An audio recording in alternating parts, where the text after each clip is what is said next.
بسم اللہ الرحمن الرحیم۔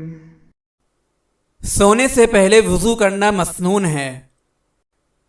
حضرت عائشہ رضی اللہ تعالی عنہا فرماتی ہیں کہ رسول اللہ صلی اللہ علیہ وسلم جب سونے کا ارادہ فرماتے تو نماز کی طرح وضو فرماتے۔ حضرت انس رضی اللہ تعالی عنہ سے مروی ہے کہ آپ صلی اللہ علیہ وسلم رات میں جب بستر پر تشریف لاتے تو مسواک فرماتے اور کنگھی فرماتے۔ حضرت برہ بن عازب رضی اللہ تعالی عنہ سے مروی ہے کہ آپ صلی اللہ علیہ وسلم نے فرمایا، جب تم بستر پر جاؤ تو نماز کی طرح وضو کرو، پھر دائیں کروٹ لیٹو۔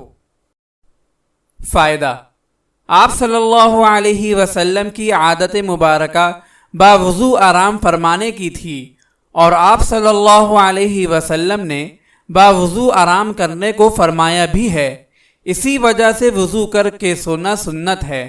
حافظ ابن حجر رحمۃ اللہ علیہ فرماتے ہیں کہ وضو کر کے سونا سنت ہے، لیکن اگر پہلے سے وضو ہے، مثلا عشاء کی نماز کا وضو باقی ہے، تو یہ وضو کافی ہے، الگ سے وضو کرنے کی ضرورت نہیں۔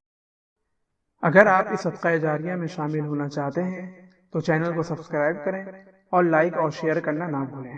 جزاک اللہ خیرا۔